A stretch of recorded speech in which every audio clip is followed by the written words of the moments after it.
నమస్తే. Welcome to Suman TV. మెదడులో ఎటువంటి సమస్య కారణంగా బ్రెయిన్ స్ట్రోక్ అనేది మనకి వస్తుంది? బ్రెయిన్ స్ట్రోక్ లక్షణాలు ఎలా మనం కనిపెట్టడానికి అవకాశం ఉంటుంది?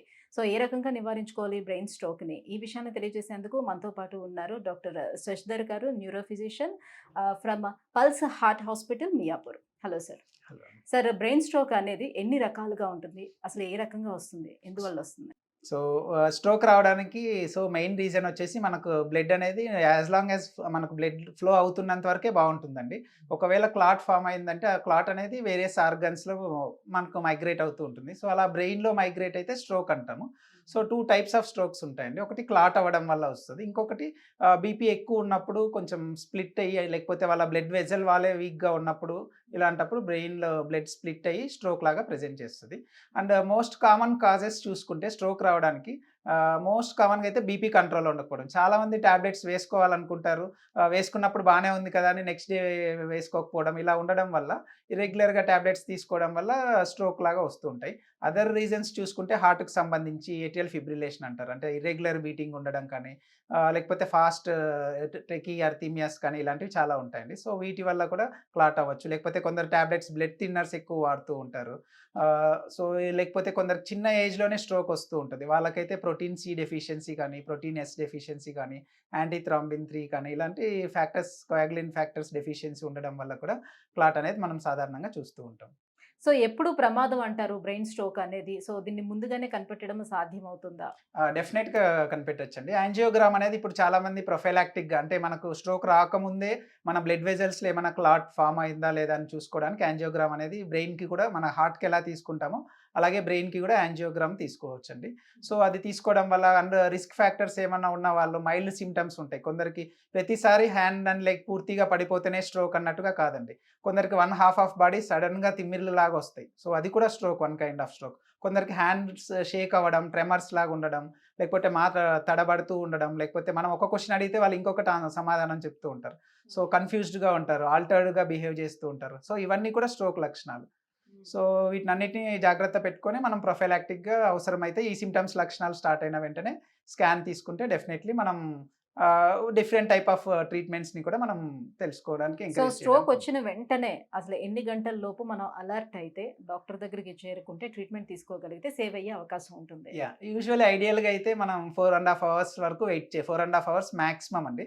సో, 4 ½ అవర్స్ లోపే ఎర్లీగా వస్తే, అంటే యాస్ సూన్ యాస్ పాసిబుల్ మీరు వితిన్ 1 అవర్‌లో వచ్చారంటే మనం స్కాన్ 20 మినిట్స్‌లో స్క్రీనింగ్ చేసి ఆ క్లాట్‌ని డిజాల్వ్ చేయడానికి ఇంజెక్షన్స్ ఇవ్వచ్చు. సో, ఆ ఇంజెక్షన్స్ ఇస్తే ఇమ్మీడియేట్‌గా రికవరీ చాలా వరకు ఒక 70-80% వాళ్ళు వితిన్ 1-2 డేస్‌లోనే రికవర్ అయిపోతారు. ఫుల్ వీక్‌నెస్‌తో వచ్చిన వాళ్ళు కూడా హ్యాపీగా నడుచుకుంటూ హాస్పిటల్ నుంచి వెళ్తారు. ఓకే. సో, నార్మల్ అయిపోయే అవకాశం ఉంటుంది. దానికన్నా డెఫినెట్‌గా మించితే ఉంటుంది. మాత్రం ప్రాబ్లమ్ అవుతుంది ప్రాబ్లమ్ గదా! ఉంటుంది. డిఫరెంట్ టైప్ ఆఫ్ ట్రీట్మెంట్స్ ఉంటాయి అలాంటి వాటికి. సో, అండ్ మేజర్‌గా ఒకవేళ చాలామంది ఇంకొకటి భయపడుతూ ఉంటారు. ఆపరేషన్ చేయాలేమో బ్రెయిన్ స్ట్రోక్ వస్తే అని. 95%, 99% వాళ్ళకి ఆపరేషన్ అవసరం ఉండదండి.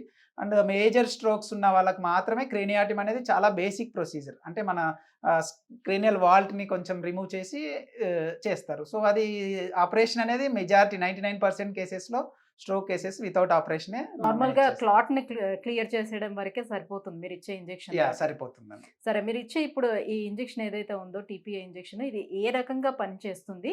మీరు చెప్పినటువంటి ఈ 2 రకాల బ్రెయిన్ స్ట్రోక్స్‌కి ఇది ఉపయోగపడుతుందా? అహా! దేనికి వాడతారు? లేదండి. టీపీఐ ఇంజెక్షన్ అనేది యూజువల్లీ క్లాట్ ఉంటేనే వాడాలండి. సో, బ్లీడ్ ఉంది అంటే ఒకవేళ వాళ్ళకి అబ్సల్యూట్‌లీ కాంట్రా ఇండికేటెడ్. అంటే ఇవ్వకూడదు వాళ్ళలో అసలు మనం. ఇస్తే ఇంకా ఇంకా ఎక్కువవుతుంది. ప్రమాదం డెఫినిట్‌గా ఎక్కువవుతుంది. సో, మనం క్లాట్ ఉన్న వాళ్ళకి మాత్రమే, అంటే మెజారిటీ 85% వరకు మనం క్లాట్ వల్లనే వస్తుంది కాబట్టి ఈ టీపీఐ ఇంజెక్షన్స్ వల్ల మనకు మెజారిటీ యూజ్ ఉంటుందండి. సో, ఆ రక్తనాళాలు స్ప్లిట్ అవ్వడం వల్ల కూడా బ్రెయిన్ స్ట్రోక్ వస్తదంటున్నారు కదా! అవును. దాన్ని ఎలా ట్రీట్ చేస్తారు? సో, యూజువల్లీ రక్తనాళాలు స్ప్లిట్ అవ్వడం వల్ల వచ్చే స్ట్రోక్‌ని హెమరేజిక్ స్ట్రోక్ అంటారండి. ఇది మేజర్‌గా కొంచెం సివియర్‌గా ఉంటుందండి. అంటే ఫిట్స్ లాగా రావడము, పవర్ కూడా పూర్తిగా ఎక్కువ డ్యామేజ్ అవ్వడము ఇలా ఉంటుందనమాట. సో, ఇలా ఉన్న వాళ్ళకి మనం ఎందుకొచ్చిందనేది ఫస్ట్ యాంజియో తీస్తామండి. సో, బీపీ వల్ల కామన్‌గా అయితే బ్లడ్ స్ప్లిట్ అవ్వడానికి, కొందరికి యాక్సిడెంట్స్ వల్ల, కొందరికి బ్లడ్ వెసెల్ వాలే థిన్ ఉంటదండి. లేకపోతే ఏవీ మాల్‌ఫార్మేషన్స్ అంటారు, అన్యూరిజమ్స్ ఇలాంటి కారణాల వల్ల కూడా సో, కామన్‌గా మనం హెమరేజిక్ స్ట్రోక్స్ చూస్తూ ఉంటాం. కొందరు టాబ్లెట్స్, బ్లడ్ థిన్నర్స్ ఎక్కువ వాడుతూ ఉంటారు. సో, ఇలాంటి వాటి వల్ల కూడా ఛాన్సెస్ ఎక్కువుంటాయి. సో ఇప్పుడు బ్రెయిన్ స్ట్రోక్ వచ్చిన తర్వాత ఈ కాళ్ళు చేతులు పడిపోవడం, ఈ పెరాలసిస్ రావడం ఇది జరుగుతుంది కదా! అలాంటి వాళ్ళకి మళ్ళీ క్యూర్ అయ్యే ఛాన్స్ ఉంటుందా? లేకపోతే లైఫ్ లాంగ్ అట్లానే ఉండాల్సిందే? లేదండి. డెఫినిట్‌గా ఇప్పుడు ఉన్న స్ట్రోక్స్‌లో మన 85% స్ట్రోక్స్ క్లాట్ అవ్వడం వల్ల కదా! క్లాట్ అవ్వడం వల్ల వచ్చే స్ట్రోక్స్ వితిన్ మన దగ్గరికి 4 hours to 3 hours are 2 hours ఎంత త్వరగా వస్తే వాళ్ళ రికవరీ అంత ఫాస్ట్‌గా. వితిన్ 4½ అవర్స్ వచ్చిన వాళ్ళు 80-90% వరకు సక్సెస్‌ఫుల్ థ్రాంబోలైసిస్ అయితే వాళ్ళు ఇమ్మీడియేట్‌గా వెళ్ళేటప్పటికే నడుచుకుంటూ వెళ్ళిపోతారండి. అండ్ ఒకవేళ లేట్‌గా ప్రెజెంట్ చేశారు. మన దగ్గరకి వచ్చేసరికి ఆల్రెడీ వీక్‌నెస్ ఉందన్నా కూడా యూజువల్లీ 1-3 మంత్స్ ఆర్ 6 మంత్స్ లోపు 60-70% అన్న వాళ్ళ యాక్టివిటీస్ వాళ్ళు మేనేజ్ చేసుకునేలాగా ఉంటారు.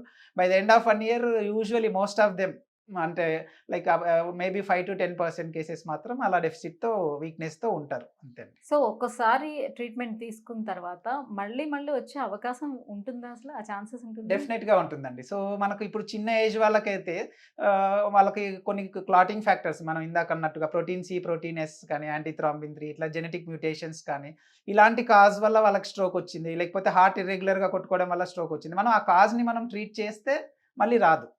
సో, దాన్ని మెయిన్‌గా కాజ్‌ని ఓరియెంటెడ్‌గా మనం కాజ్‌ని ఐడెంటిఫై చేసి దాన్ని ట్రీట్ చేయాల్సి ఉంటుంది. అండ్ అలాగే క్లాట్ ఫార్మ్ అవ్వకోకుండా బ్లడ్ థిన్నర్స్ ఉంటాయి. సో, అవి మోస్ట్‌లీ లైఫ్ లాంగ్ వాడాల్సి ఉంటుంది. బట్ క్లాట్ అయిన వాళ్ళకి మాత్రమే వాడుతూ ఉంటాం మనం. సో హై బీపీ ఉండేవాళ్ళలోనే ఎక్కువగా బ్రెయిన్ స్ట్రోక్స్ చూడొచ్చని చెప్తున్నారు కదా! At the same time high cholesterol ఉండేవాళ్ళు అండ్ టైప్ 2 డయాబెటీస్ ఉండేవాళ్ళలో కూడా చూడొచ్చంటారా ఇది? డెఫినెట్‌గా అండి. సో, ఇవన్నీ ఇంటర్‌లింక్డ్ ఒక ఫ్యామిలీ లాగా, ఒక ట్రయాంగిల్ లాగా అన్నమాట. సో, హై బీపీ ఉన్న వాళ్ళకి యూజువల్‌గా కొలెస్ట్రాల్ కానీ, ఒబేస్‌గా ఉంటారు. వాళ్ళ లైఫ్ స్టైల్ చేంజెస్ ఉంటాయి. సో, వాళ్ళ డైట్ కానీ ఇవన్నీ పూర్‌గా ఉంటాయన్నమాట. సో, వీళ్ళలో డెఫినెట్‌గా అన్నీ కలిపి డయాబెటిక్ ఉన్న వాళ్ళకి అండ్ కొలెస్ట్రాల్ ఎక్కువ ఉన్న వాళ్ళకి డెఫినెట్‌గా స్ట్రోక్ ఎక్కువ వచ్చే ఛాన్సెస్ ఎక్కువ ఉంటుంది. రైట్. ఎటువంటి లైఫ్ స్టైల్ చేంజెస్ చేసుకుంటే దీని బారి నుంచి బయటపడే అవకాశం ఉంటుంది? సో, మెయిన్‌గా రిస్క్ ఫ్యాక్టర్స్ ఉంటాయి కదండీ! సో, స్ట్రెస్ కానీ, యాంగ్జైటీ కానీ, లేకపోతే డ్రింకింగ్ కానీ, స్మోకింగ్ కానీ, ఆల్కహాల్ ఎక్కువ తీసుకోవడం గానీ, వీటితో పాటు మన వర్కౌట్స్ రెగ్యులర్‌గా చేస్తూ ఉండాలి. అట్‌లీస్ట్ వీక్లీ ట్వైస్ కార్డియో చేయాలి. యూజువల్లీ 100-150 మినిట్స్ పర్ వీక్ లాగా ఎక్సర్సైజ్ అనేది మనం డైలీ షెడ్యూల్‌లో అలవాటు చేసుకోవాలి. అంటే at least 30 minutes per day for 5 days to 7 days లాగా. 1 డే మజిల్ రిలాక్స్ అవ్వడానికి రెస్ట్ ఇవ్వాలి. అండ్ డిఫరెంట్ ప్రొడక్ట్స్ ఇంకా వేరే ఏమన్నా వాడుతూ ఉంటారు కదా! సో, ఈ లైఫ్ స్టైల్ మోడిఫికేషన్స్‌ని మనం రెగ్యులర్‌గా ఫాలో అవుతూ ఉంటే డెఫినెట్‌గా ప్రివెంట్ చేయడానికి చాలా ఛాన్సెస్ ఎక్కువుంటాయండి. టాబ్లెట్స్ కూడా డెఫినెట్‌గా కంటిన్యూగా వాడాలి. బీపీని కంట్రోల్‌లో పెట్టుకోవాలి. And lifestyle changes main important. So family హిస్టరీలోనే ఇట్లాంటి స్ట్రోక్స్ ఏమైనా ఉంటే డెఫినెట్‌గా వచ్చే ఛాన్స్ ఉంటుందా ఫర్దర్‌గా వాళ్ళకి? డెఫినెట్‌గా ఉంటుందండి. ఫ్యామిలీ హిస్టరీ ఉందంటే ఇప్పుడు బీపీ కూడా వంశపారంపరంగా, షుగర్ కూడా వంశపారంపరంగా వస్తది. సో, అలాగే స్ట్రోక్స్‌కి కూడా కొన్ని జెనెటిక్స్ ఉంటాయి. సో, అలాంటివి ఉన్న వాళ్ళకి డెఫినెట్‌గా వచ్చే ఛాన్సెస్ ఎక్కువుంటాయి. అండ్ త్వరగా వచ్చే ఛాన్సెస్ ఇప్పుడున్న మనం ఉన్న లైఫ్ స్టైల్‌లో సో, మన ఫాదర్‌కి 60 ఇయర్స్‌కి బీపీ వస్తే మనకిప్పుడు 40, 35లోనే స్టార్ట్ అవుతున్నాయి. సో, యాంటిసిపేషన్ ఫినామినా అంటారు. సో, ఇలా త్వరగా రావడానికి కూడా ఛాన్సెస్ ఎక్కువుంటాయి. డెఫినెట్‌లీ సో స్ట్రోక్ ఇప్పుడు కూడా ఇలాగే. అంటే క్యాన్సర్స్ ఉన్నాయి ఫ్యామిలీ హిస్టరీలో లైక్ ఇలాంటి స్ట్రోక్స్ ఉన్నాయి. ఇలాంటి తెలిసేటప్పుడు కొన్ని ప్రికాషన్స్ అయితే బిఫోరే తీసుకోవడానికి ఛాన్స్ ఉంటుంది కదా! సో రెగ్యులర్‌గా వాళ్ళు ఏమైనా స్క్రీనింగ్స్ చేసుకోవాల్సిన అవసరం ఉంటుంది. స్ట్రోక్‌కి రెగ్యులర్ స్క్రీనింగ్స్ కంటే కూడా లైఫ్ స్టైల్ మెయిన్‌గా అండ్ డయాబెటిక్ కంట్రోల్‌లో పెట్టుకోవడం, బీపీని కంట్రోల్‌లో పెట్టుకోవడం. ఇవే స్క్రీనింగ్ మెథడ్స్ లాగా మనం యూజ్ చేసుకున్న కొలెస్ట్రాల్‌ని నార్మల్‌గా మానిటర్ చేసుకుంటూ ఉండడం చేసుకోవచ్చు. ఒకవేళ మీకు ఏమైనా డౌట్‌ఫుల్‌గా ఉందంటే ఎంఆర్ఐని జస్ట్ స్క్రీనింగ్ సోర్స్ లాగా కూడా సీటీ గాని చేసుకుంటే సరిపోతుంది. Right. Thank you so much అండి. సో బ్రెయిన్ స్ట్రోక్ రావడానికి రీజన్స్ ఏంటి? ఎలాంటి ట్రీట్మెంట్స్ అందుబాటులో ఉన్నాయి? పల్స్ హార్ట్ హాస్పిటల్‌లో ఈ విషయాలను తెలియజేసినందుకు థ్యాంక్ యూ సో మచ్.